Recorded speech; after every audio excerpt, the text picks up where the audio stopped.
आजको यो भिडियोमा हामीले चाहिँ BBS first year principle of म्यानेजमेन्टको 9 नम्बरको च्याप्टर मोटिभेसनको बारेमा पढ्नेछौँ। यो 10 मार्कको हिसाबले एक्जाममा बढी इम्पोर्टेन्ट हुन्छ र यसबाट कुन कुन चाहिँ क्वेसन आउँछ त्यसको विषयमा पनि चर्चा गर्नेछौँ। थ्योरी सब्जेक्ट चाहिँ रिलेट गरेर पढ्नुहुन्छ भने पोइन्टहरूलाई आफै नै बनाउन सक्नुहुन्छ। पहिलो कुरा यहाँ meaning and definition of motivation हो। मोटिभेसन भनेको के हो? मानिलिनुहोस् तपाईले मेरो अफिसमा काम गर्दै हुनुहुन्छ तर मैले तपाईलाई सेलेरी दिइराखेको छु। त्यस्तो अवस्थामा तपाई आफ्नो ड्युटीलाई ड्युटी जस्तै गर्नुहुन्छ। तर मैले भनिदिन्छु कि यदि तपाईले यो टास्क कम्प्लिट गर्नुभयो भने तपाईले रिवार्ड प्राप्त गर्नुहुन्छ। यस्तो अवस्थामा उसले भित्री अन्तरआत्माबाट काम गर्न सक्छ।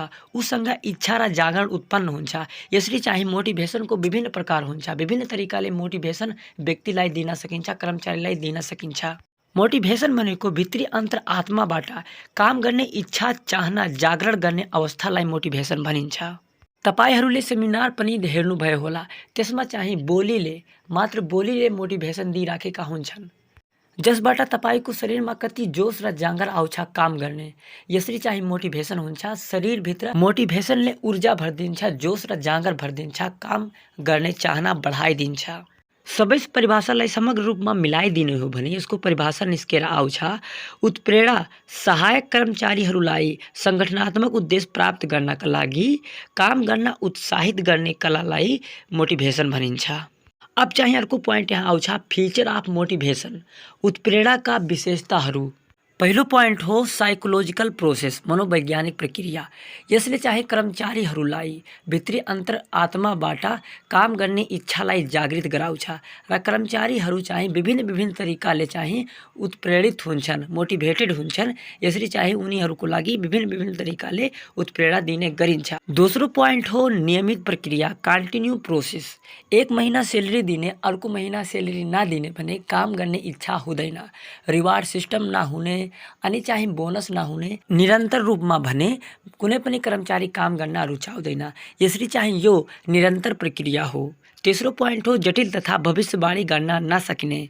मोटिभेसन चाहिँ किन चाहिँ जटिल हुन्छ र भविष्यवाणी गर्न नसक्ने किसिमको हुन्छ। मानिलिनुहोस् आज कुनै कर्मचारी सन्तुष्ट भइसकेको छ तर भविष्यमा त्यो चाहिँ असन्तुष्ट पनि हुन सक्छ।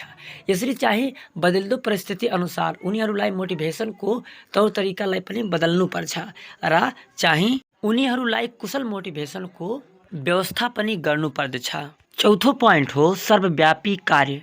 सर्वव्यापी भनेको सबैले गर्ने कार्य। सबैले भनेको माथिल्लो तहदेखि तल्लो तहसम्मको सबै कर्मचारीहरूलाई चाहिँ मोटिभेसन प्रदान गर्ने गरिन्छ। यसबाट के हुन्छ कि सबै कर्मचारीहरूलाई वफादार र जिम्मेदार बनाउनमा सहयोग प्रदान हुन्छ। 5 नम्बरको पोइन्ट हो व्यवहारमा प्रभाव। कर्मचारीहरू कामप्रति ध्यान आकर्षण गर्न थाल्छन् यदि उचित मोटिभेसनको व्यवस्था गरिएको छ भने। 6 नम्बरको पोइन्ट हो सम्पूर्ण व्यक्ति उत्प्रेरित। कुनै पनि मानिसले चाहिँ आफ्नो इच्छालाई पूर्तिको लागि कार्य गर्दछ। यसरी चाहिँ उसको इच्छा पूर्ति भइहाल्यो भने सन्तुष्ट हुन्छ। यसरी चाहिँ मानिलिनुहोस् जुत्ता उसले आफ्नो मनपर्ने जुत्ता किन्यो भने उसको खुट्टा मात्र सन्तुष्ट हुँदैन, उसको पुरा शरीर सन्तुष्ट हुन्छ। यसरी सम्पूर्ण व्यक्ति पनि उत्प्रेरित हुन्छन् राम्रो उत्प्रेरणाबाट। 7 नम्बरको पोइन्ट हो सकारात्मक वा नकारात्मक।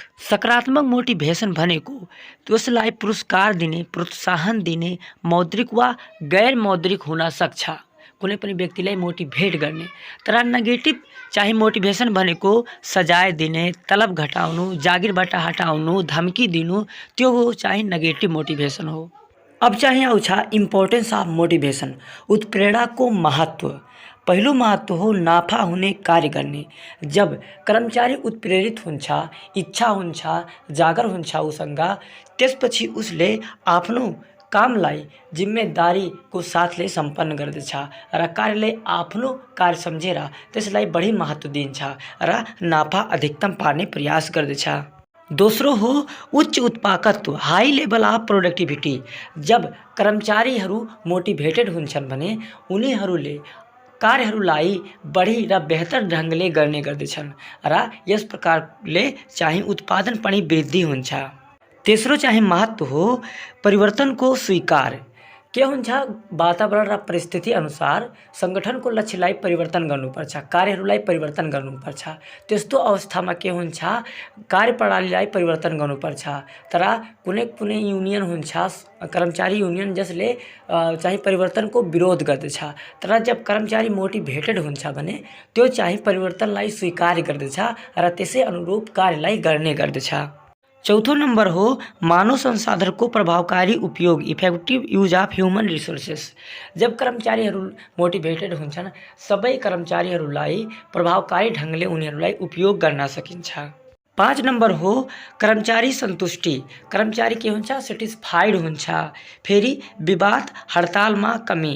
जब कर्मचारीहरू मोटिभेटेड हुन्छन् भने उनीहरूले जिम्मेदारी सम्झन्छन् भने उनीहरूले कहिले पनि हडताल र विवाद गर्दैनन्। 7 नम्बर हो समन्वयनको आधार। सबै कर्मचारीहरू मिलिजुली कार्य गर्दछन् र फ्रेन्डसिप बनाएर सहयोगपूर्ण भावना राख्दछन्। 8 नम्बर हो कर्मचारी स्थायित्व। कर्मचारी स्थायित्व भनेको जब कर्मचारीहरू मोटिभेटेड हुँदैनन् भने उनीहरूले कार्यलाई छाड्न कोसिस गर्दछन्। तर जब कर्मचारी उत्साहित हुन्छ भने उनीहरूले रोजगारीलाई छाड्न चाहदैनन्, उनीहरू जीवनसाथ काम गर्न चाहन्छन्। 9 नम्बर हो निरीक्षण खर्चमा कमी। जब कर्मचारी सेल्फ अवेर हुन्छन् मोटिभेटेडको कारणले गर्दा तब उनीहरूलाई निरीक्षण गर्नमा कन्ट्रोल गर्नमा धेरै खर्च गर्नु पर्दैन, सजिलैपूर्वक उनी आफै नै कन्ट्रोल भइहाल्छन्। 10 नम्बर हो सङ्गठनात्मक लक्ष्य प्राप्ति। मोटिभेटेड कर्मचारीहरू चाहिँ साधनहरूको सदुपयोग गर्दछन् र जुन सङ्गठनको लक्ष्य हो त्यसलाई प्राप्त गर्नमा सहयोग पुर्याउँछन्।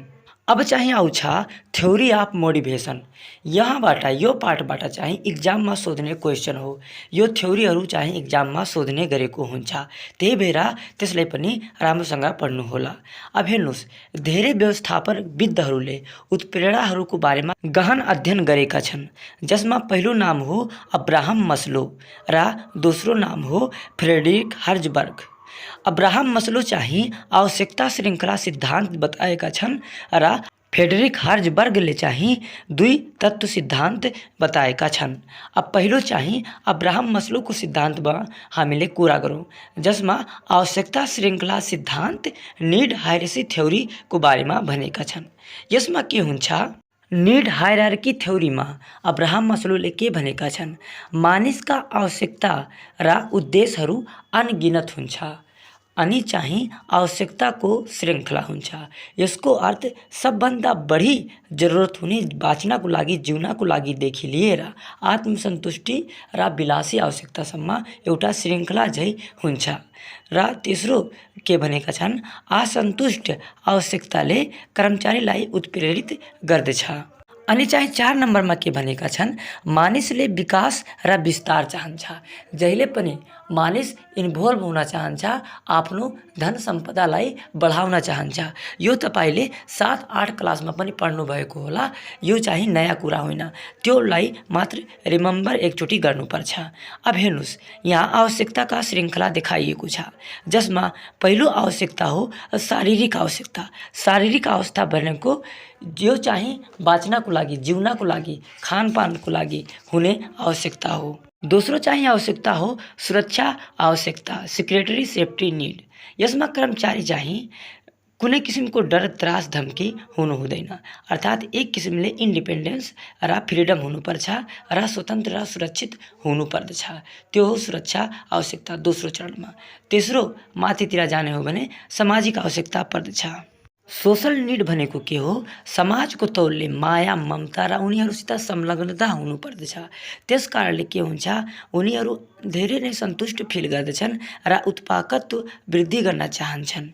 चौथो हो अहम आवश्यकता।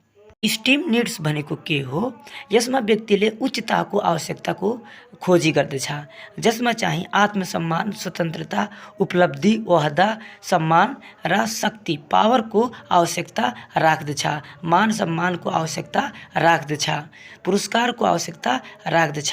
5 नम्बरको आवश्यकता हो आत्मसन्तुष्टि आवश्यकता। आत्मसंतुष्टिको आवश्यकता भनेको यहाँ कर्मचारी फुल फ्रिडमले कार्य गर्दछन्, अर्थात् कसैले पनि रोकटोक गर्न चाहदैन। यस अवस्थामा पुगेर चुनौतीपूर्ण कार्य गर्न चाहन्छन् र एकदम आफूलाई सेटिस्फाइड हुने सेल्फ कन्फिडेन्सले काम गर्न चाहन्छन्। अब चाहिँ आउँछ evolution of Maslow's need hierarchy theory, मस्लोको आवश्यकता श्रृङ्खला सिद्धान्तको मूल्याङ्कन।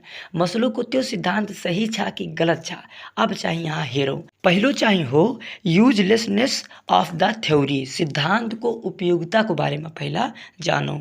यस सिद्धान्तमा जुन बताइएको छ कि चाहिँ पहिला मानिस शारीरिक आवश्यकता पूरा गर्न खोज्छ, त्यसपछि चरणबद्ध रूपमा आत्मसन्तुष्टि आवश्यकतासम्म पुग्दछ।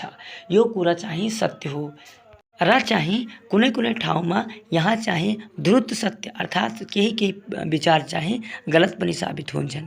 तर चाहिँ उनले बताएका ती आवश्यकताहरू सुरक्षा आवश्यकता, सामाजिक आवश्यकता, अहम आवश्यकता र तल्लोदेखि माथिल्लो आवश्यकता त्यो चाहिँ बढी नै उपयोगी हुन्छ सबै मानवहरूको लागि।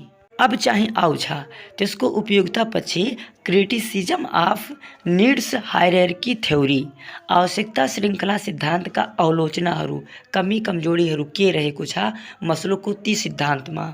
यसमा चाहिँ पहिलो पोइन्ट हो श्रृङ्खला वर्गीकरण द्रुत सत्य छैन, hierarchy classification is not universal. उनको सिद्धान्तमा चाहिँ सबैलाई समेटिएको छ तर सबैको लागि त्यो लागू हुँदैन, किनभने कुनै कुनै यस्तो व्यक्ति हुन्छन् जसमा चाहिँ शारीरिक अर्थात् आधारभूत आवश्यकता पाएपछि उनीहरू आत्मसन्तुष्टिको आवश्यकतालाई नै अनुभव गरिहाल्छन्। यसरी यहाँ यो गलत साबित हुन्छ। दोस्रो पोइन्ट हो समग्र रूपमा पूर्ण छैन, नट फुल्ली कम्प्रिहेन्सिभ। यो सिद्धान्तले जीवनमा खुसीको महसुस, मानसिक सन्तुष्टि र अरू व्यक्तिगत आवश्यकता समावेश गर्दैन। तेस्रो हो एकै पटक आउने आवश्यकताहरूलाई हटाउँछ। मस्लोले भनेका छन् कि एउटा आवश्यकता पूरा हुन साथ अर्को आवश्यकताको जन्म लिन्छ, तर कुनै कुनै व्यक्ति यस्तो हुन्छन् कि एक साथ दुईवटा आवश्यकता राख्दछन्। यसरी चाहिँ यहाँ पनि उनको सिद्धान्त गलत साबित हुन्छ। नम्बर 4 वातावरणीय तत्त्वहरूको व्यवस्था।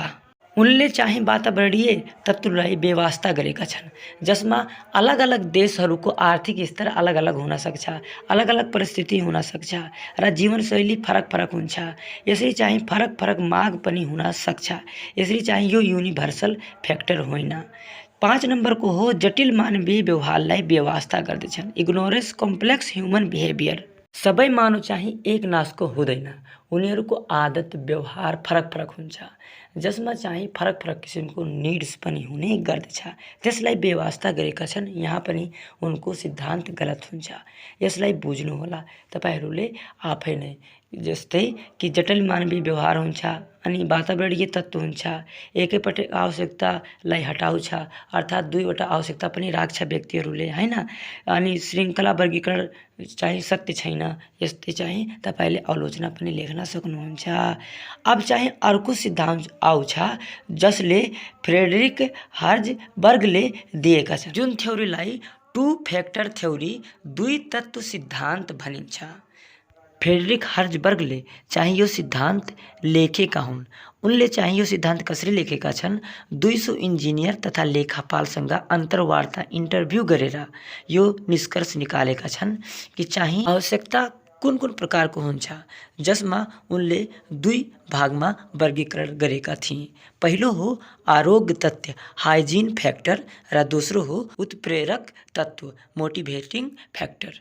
पहिलो चाहिँ आरोग्य तत्त्व हाइजिन फ्याक्टर भनेको के हो, यो चाहिँ कर्मचारीको असन्तुष्ट वा संरक्षण मेन्टेनेन्स तत्त्वमा पर्दछ। यसमा चाहिँ कर्मचारीहरूको जोब कन्ट्याक्टसित रिलेटेड हुन्छ, कसरी चाहिँ एउटा कर्मचारी चाहिँ मोटिभेट हुन्छ। आरोग्य तत्त्व अन्तर्गत कम्पनी नीति तथा प्रशासन, सुपरिवेशन, तलब, मर्यादा, कार्य सुरक्षा, व्यक्तिगत वहदा, काम गर्ने वातावरण, जागिरको सुरक्षा आदि पर्दछन् यसभित्र। र दोस्रो उत्प्रेरक तत्त्वमा मोटिभेटिङ फ्याक्टरमा के पर्छन्, यसमा चाहिँ के हुन्छ, कुनै पनि कम्पनीमा सङ्गठनमा चाहिँ रिसोर्सेस हुन्छ। यसरी चाहिँ रिसोर्सेसको बेहतर तौरले कसरी गर्न सकिन्छ।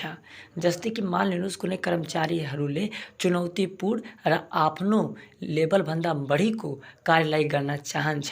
यसरी यो चाहनाले उनीहरूमा इच्छा शक्ति बढ्दछ, कामप्रति रुचि बढ्दछ र यसरी चुनौतीपूर्ण कार्य गर्नाले उनीहरूको विकास हुन्छ। तर यदि ती कार्य गर्न रिसोर्सेसको कमी आयो भने उनीहरू असन्तुष्ट चाहिँ हुँदैनन्। यसमा यो तत्त्वमा भनिएको छ यो कुरा। अब चाहिँ यसको पनि मूल्याङ्कन गर्नुपर्छ। Evolution of two factor theory, हार्जबर्गले दिएका यी सिद्धान्तको पनि हामीले मूल्याङ्कन गरौँ। पहिला usefulness of two factor theory, दुई तत्त्व सिद्धान्तका योगदानहरू के हुन्।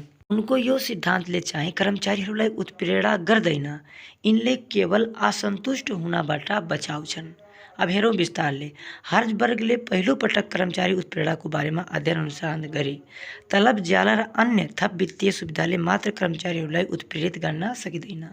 तेस्रो, असन्तुष्ट तत्त्वले असन्तुष्ट हुनबाट बचाउँछ भने प्रत्येक तत्त्वले कर्मचारीहरूलाई सन्तुष्टि प्रदान गर्दछ।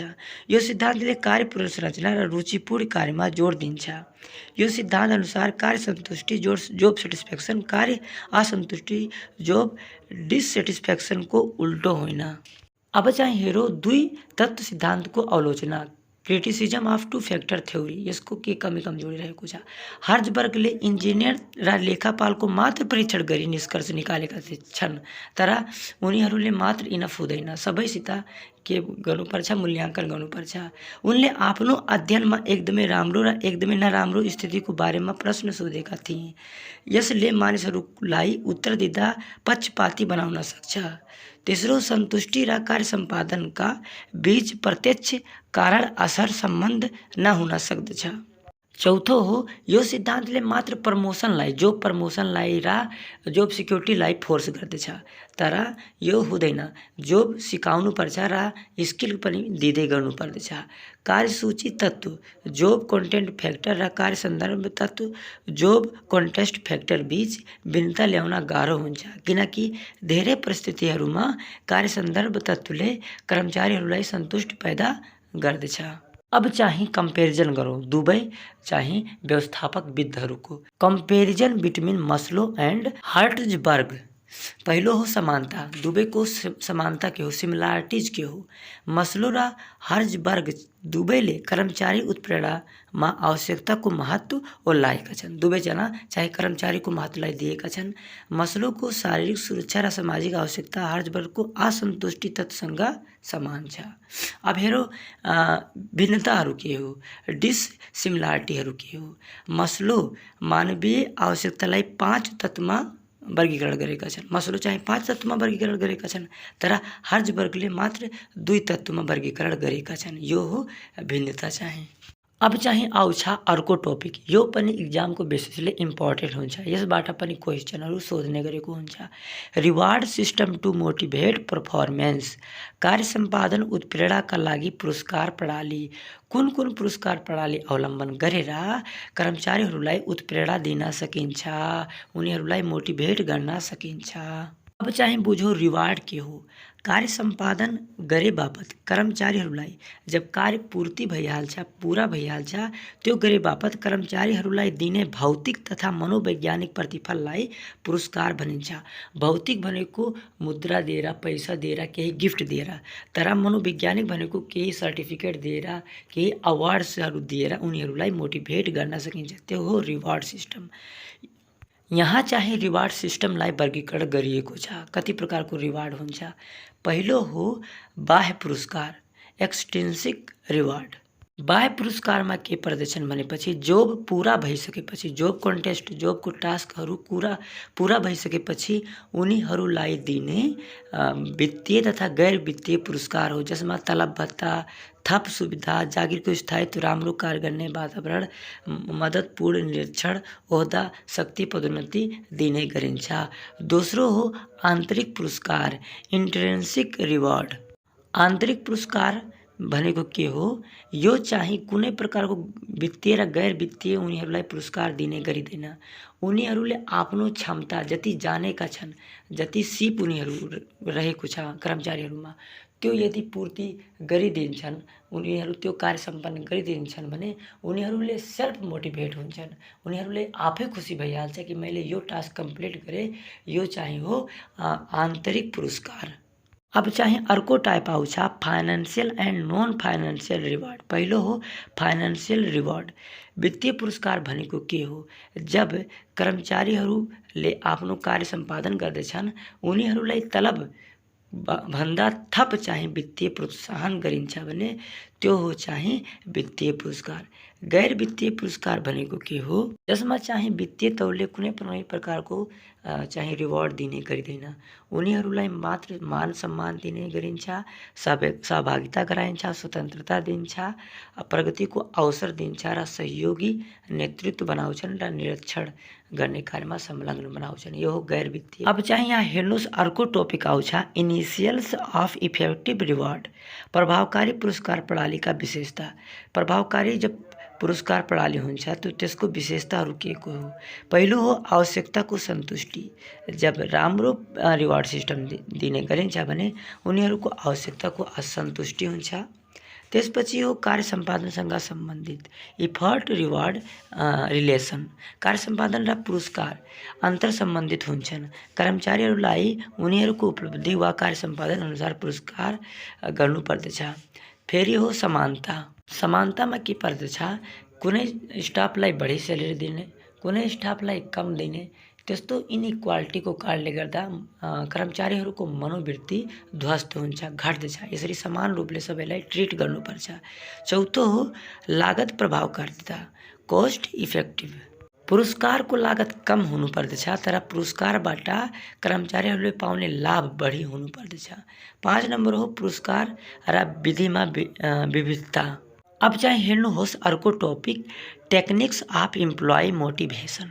कर्मचारी उत्प्रेरणाका तरिकाहरू कुन कुन तरिकाले कर्मचारीहरूलाई मोटिभेसन दिन सकिन्छ। यसमा हुन्छ पहिला वित्तीय सुविधा। हरेक प्रकारको कर्मचारीहरूलाई सुविधा दिनुपर्छ। ज्याला तलब, नाफामा सहभागिता, औषधि उपचार अनि सेवा सुविधा दिनुपर्छ। दोस्रो हो सहभागिता। उनीहरूलाई सबै कार्यमा सहभागी बनाउनुपर्छ, त्यसबाट उनीहरूको मेलमिलाप बढ्दछ र मोटिभेसन गर्ने यो चाहिँ तरिका सही हो। तेस्रो हो अख्तियार प्रतियोजन। डेलिगेसन अफ अथोरिटी भनेको के हो, कुनै कुनै कार्यहरूको जिम्मेदारी दिनुपर्दछ, एकदम जिम्मेदार व्यक्ति बनाइदिनुपर्छ, त्यसबाट उनीहरू सहभागी हुन्छ र उनीहरूलाई खुसी प्रदान हुन्छ। चौथो हो जागिरको स्थायित्व, जोब सिक्योरिटी दिनुपर्दछ कि भविष्यमा जोबमा कुनै प्रकारको खतरा हुँदैन, सिक्योरिटी छ भन्ने सुविधा दिनुपर्छ। 5 हो कार्य विस्तारीकरण, जोब इनलार्जमेन्ट। जुन काम जुन टास्क अफिसमा गरिरहेको छ कर्मचारी, त्योभन्दा बाहेक र सरल किसिमको टास्क उनीहरूलाई दिनुपर्दछ, सरल टास्क, जसबाट उनीहरूलाई खुसी प्रदान हुन्छ र मोटिभेसन उनीहरूलाई प्रदान हुन्छ। 6 नम्बर हो समृद्धिकरण, जोब इनरिचमेन्ट। जोबमा क्रिएटिभिटी र योजना निर्माण गर्ने कार्यसँग सम्बन्धित गराएर उनीलाई सहभागी बनाएर कार्यलाई समृद्धिकरण गर्न सकिन्छ। नम्बर 7 कार्य आलो पालो, जोब रोटेसन। जोब रोटेसन भनेको थाहै छ तपाईहरूलाई, कर्मचारीहरूले एउटा कार्य गर्दै गर्दै बोर हुन सक्छ। यसरी एउटा कार्य अर्को कार्य अर्कालाई निरन्तर रूपमा बदल्दै गर्नुपर्दछ, यसबाट पनि मोटिभेसन प्रदान हुन्छ। फेरि कार्य जीवनको गुण, क्वालिटी अफ वर्क लाइफ। अब चाहिँ लास्ट टपिक आउँछ मोटिभेसन थट इम्प्लोइ पार्टिसिपेसन। कर्मचारी सहभागिताद्वारा उत्प्रेरणा। कसरी कर्मचारीहरूलाई सहभागिताद्वारा उत्प्रेरणा दिन सकिन्छ। यहाँ पहिलो हो क्वालिटी अफ वर्क लाइफ, कार्य जीवनको गुण। यसमा के हुन्छ, कर्मचारीहरूको आवश्यकता र भलाइलाई संयोजन गरी उत्पादकत्व बढाउने औपचारिक कार्यक्रम हो। उनीहरूलाई बढावा दिने, उनीहरूको आवश्यकता र भलाइसँग रिलेटेड कार्य गर्ने, जसबाट उनीहरूको मनोबल पनि वृद्धि हुन्छ, उच्च हुन्छ र कार्य जीवन गुण सङ्गठनमा प्रजातान्त्रिक वातावरण सृजना गर्दछ। पहिलो हो यसमा गुणस्तर समूह। क्वालिटी अफ वर्क लाइफको पहिलो हो गुणस्तर समूह। गुणस्तर समूह भनेको यो पहिलो जापानद्वारा सुरु गरिएको हो। यसमा के हुन्छ, कर्मचारी 7 देखि 8 व्यक्तिहरूको समूह हुन्छन् र एउटा समस्याहरूमा कुरा गर्दछन् र त्यसलाई समाधान गर्ने एउटा निष्कर्ष निकाल्छन्। यसरी पनि सहभागिता गराएर उनीहरूलाई मोटिभेसन दिन सकिन्छ। दोस्रो हो सेयर सामूहिक। कर्मचारीहरूलाई कम्पनीको सेयरहरूलाई विवरण गर्नुपर्छ। यदि सेयर विवरण गरियो भने उनीहरूले कम्पनीलाई आफ्नो कम्पनी ठानेर आफू जस्तै काम गर्दछन् र त्यसको तरक्कीको लागि पनि अगाडि सार्दछन्। तेस्रो हो लोचदार कार्य समय, फ्लेक्सिबल वर्क सेड्युल। यसमा के हुन्छ, कर्मचारीहरूलाई उचित लाग्ने समय उनीहरूलाई काम गराउन लगाउनुपर्छ। जुन जस्तै कि 8 देखि 4 बजेसम्म, 4 बजेदेखि 12 बजेसम्म जुन समयमा उनी सुटेबल हुन्छन् त्यो समयमा उनीहरूलाई काम सुपार्न सकिन्छ। दोस्रो स्टेप हो self manage work team. Self managed work टिममा कुनै प्रकारको निरीक्षकको, सुपरभाइजरको आवश्यकता पर्दैन। तिनीहरू आफैले सेल्फ म्यानेज गरेर कार्यलाई गर्ने गर्दछन् र सहभागी भएर आफै नै अगाडि बढेर डिसिजन लिएर कार्यलाई गर्ने गर्दछन्। यसैको साथ हाम्रो यो च्याप्टर समाप्त हुन्छ। भिडियो कस्तो लाग्यो आफ्नो प्रतिक्रिया चाहिँ कमेन्टमा दिन नबिर्सनुहोला। मिल्छौँ हामी अर्को च्याप्टरमा।